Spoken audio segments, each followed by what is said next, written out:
Good morning, everybody. Thanks for joining Manny and I. And the shirt thing happened by accident. I did have the glasses handy though, so I thought I'd throw those on just so we could really try and mess with you guys.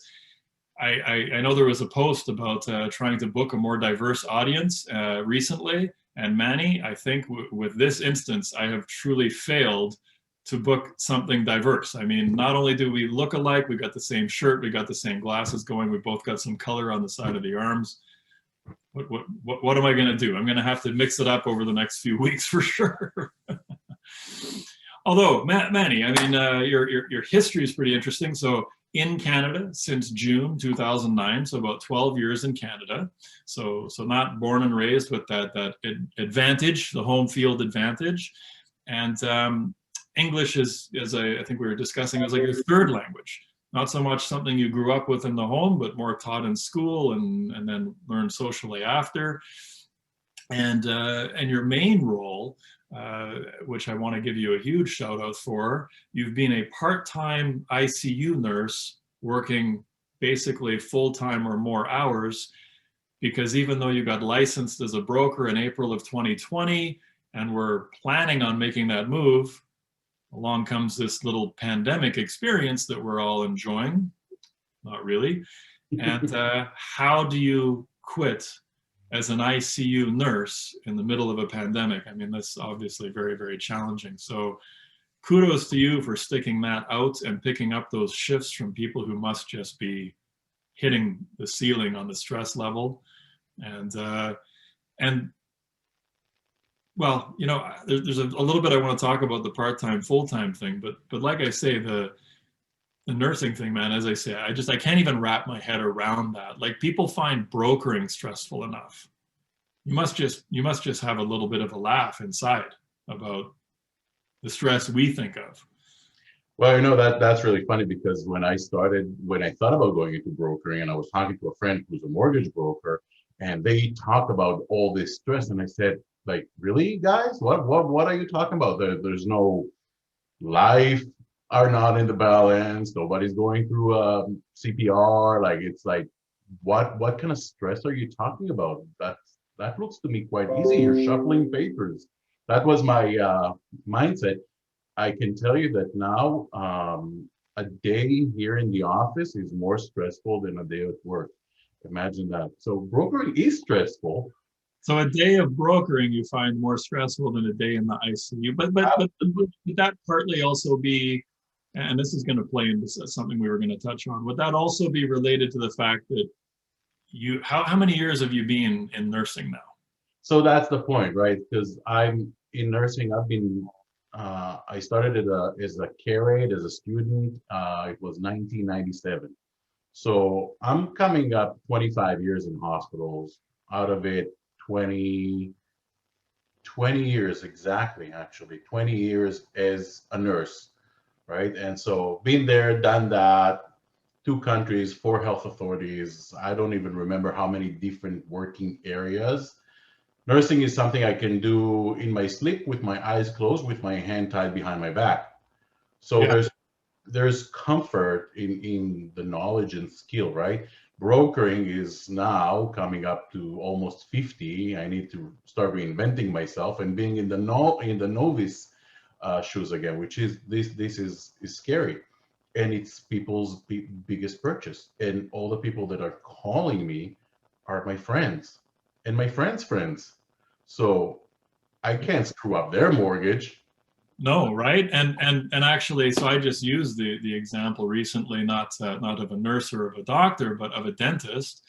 So similar type concept. But I said, you know, it's not like a surgeon does their first appendectomy on a living patient. A dentist doesn't do their first root canal on a living patient. Like, they operate on cadavers, right? Like, you know, you start out with something that the consequences are pretty low. Like, the worst that could happen is already happened. And the handholding. We jump in, and like you say, like, suddenly you're dealing with, and I'm not at all suggesting that a cold call or a lead that you've purchased or something like that isn't as important. Of course it is.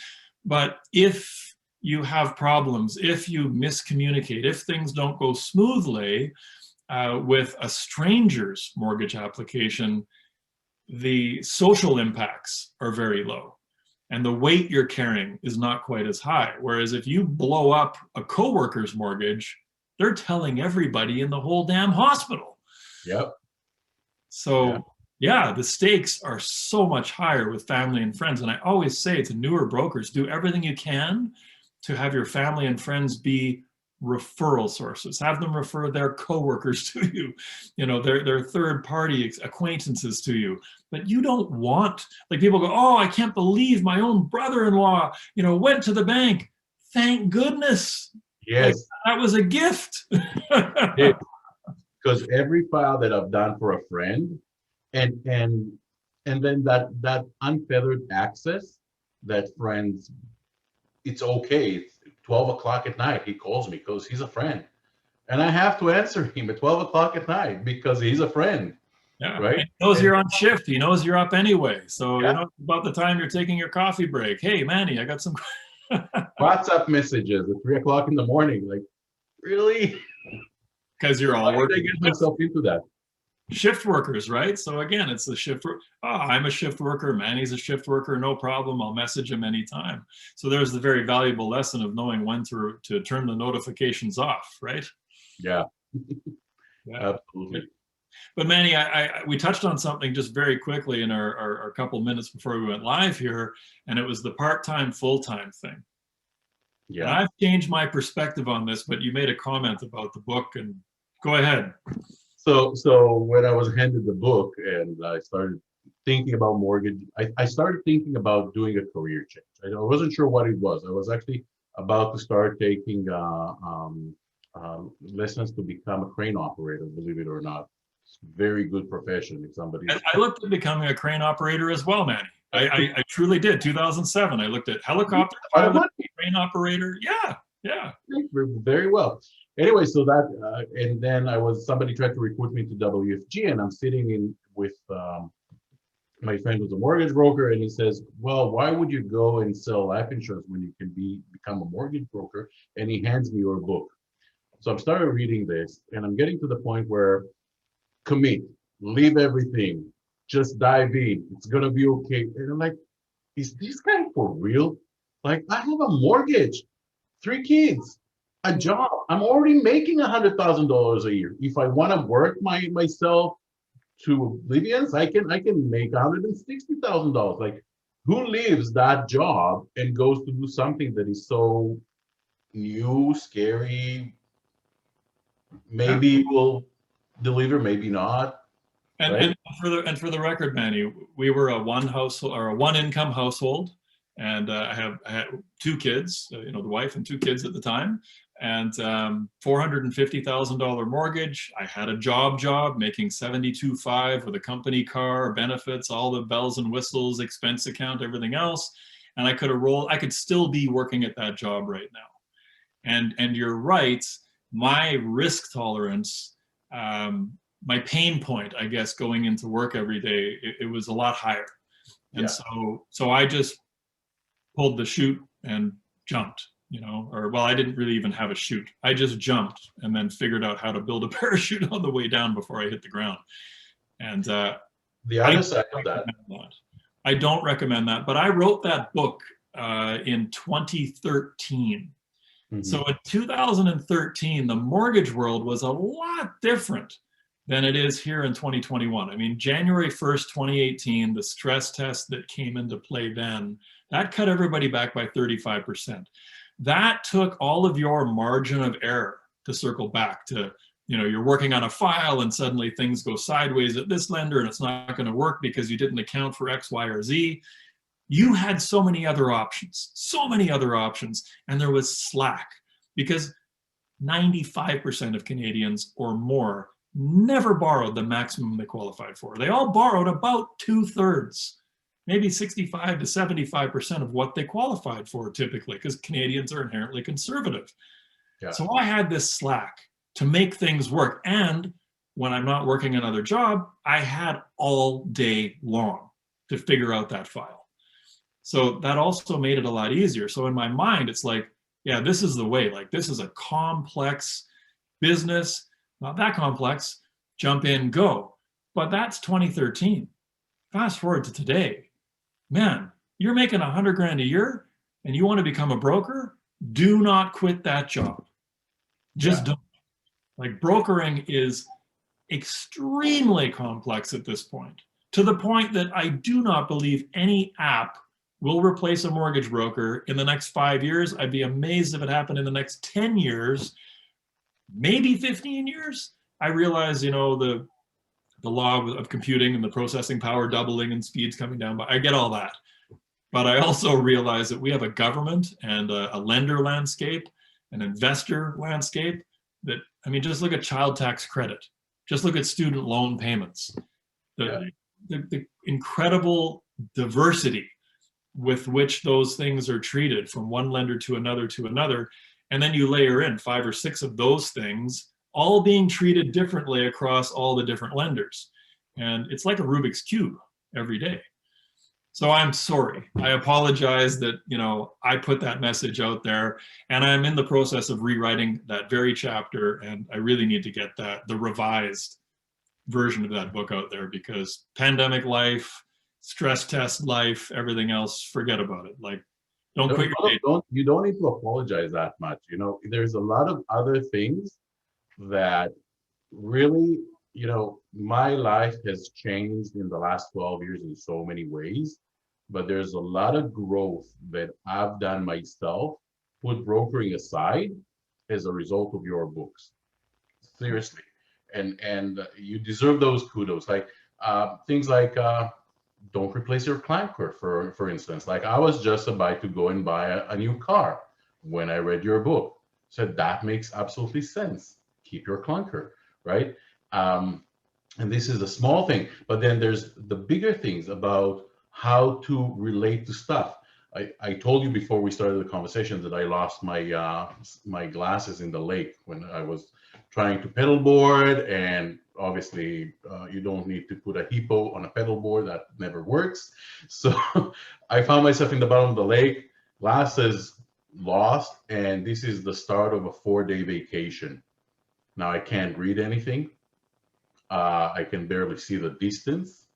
And like myself, Manny, before reading Dustin Woodhouse books and listening to your vlog, would go like, this is the crappiest vacation ever. The whole vacation is gone. Like, I would have been doom and gloom. And then I said, no, pick up your dirt bike and start walking, because the opportunity is there. You just need to walk over the hill. You remember that story? Oh, yeah. Right? Yes, I know, that was hilarious. Oh, and part of the vacation, I was on a goal to get to be on vacation, but still get my LinkedIn profile to 500 connections. That was the goal. I'm gonna sit, I'm gonna connect methodologically, because I wanted to get to that LinkedIn 500 plus, right? Because then it stops counting for people. So. Sounds like a kind of relaxing vacation plan too. Yeah, I'm with you. Yeah, no, that's okay. I'm sitting there on the pool side, and I'm like connecting with this, connecting with that. It was fun. I enjoyed it. But then now I don't have my glasses. So okay, no, Dustin would never have it. Called my friend, he was all on vacation with us. I said, you need to drive me to the drugstore. We drove to the drugstore. We bought some of those, you know, cheapies glasses for reading.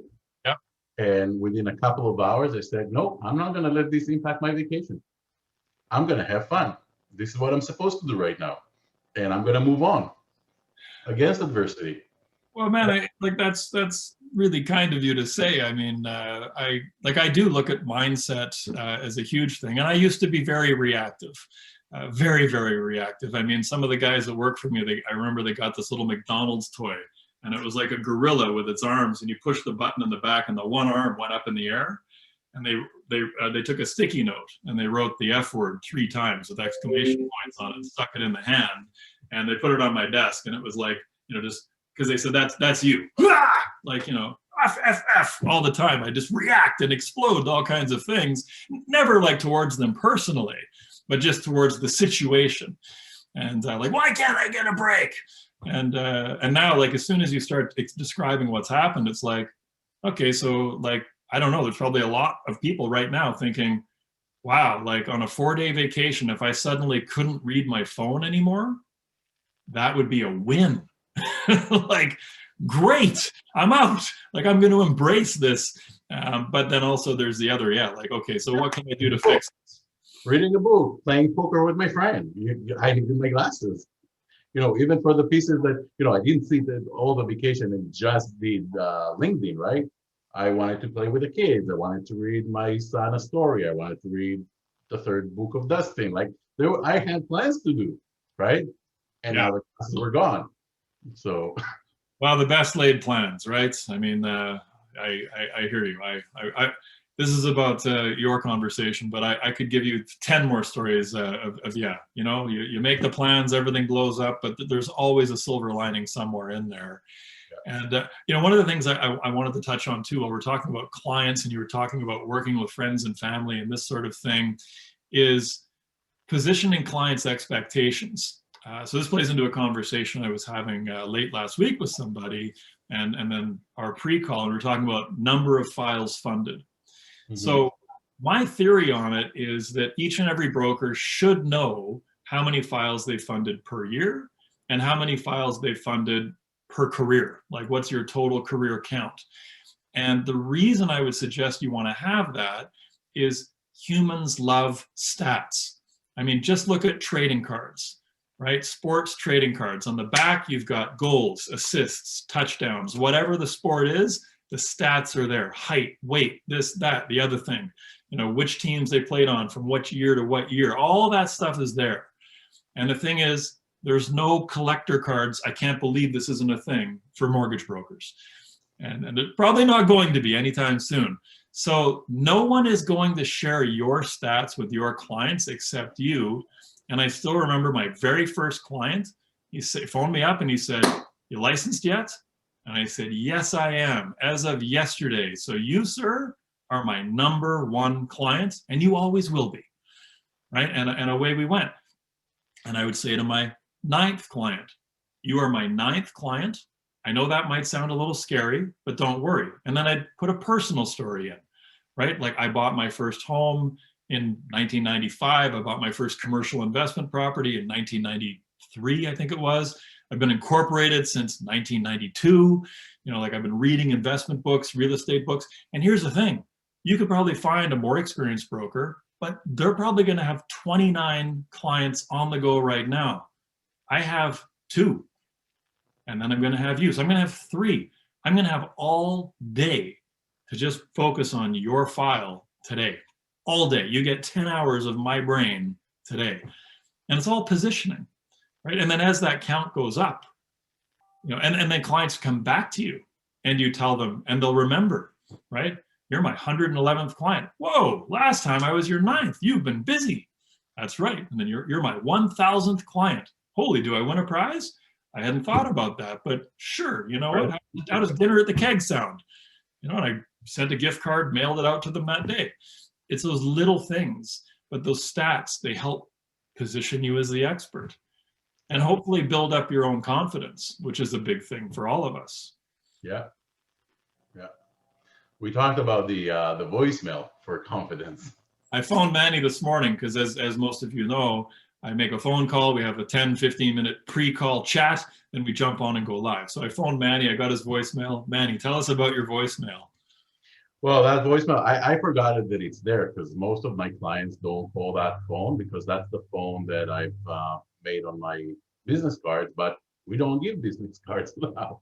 There's nobody to give business cards to. So most of my clients are calling my regular phone, which is another thing we can touch about why 2 phones. But I forgot that voicemail is there. So when I started setting up the business a year ago, I was kind of unconfident or less confident with, my English and my pronunciation and the flow of conversation. And every time I tried to record that script, it just didn't work.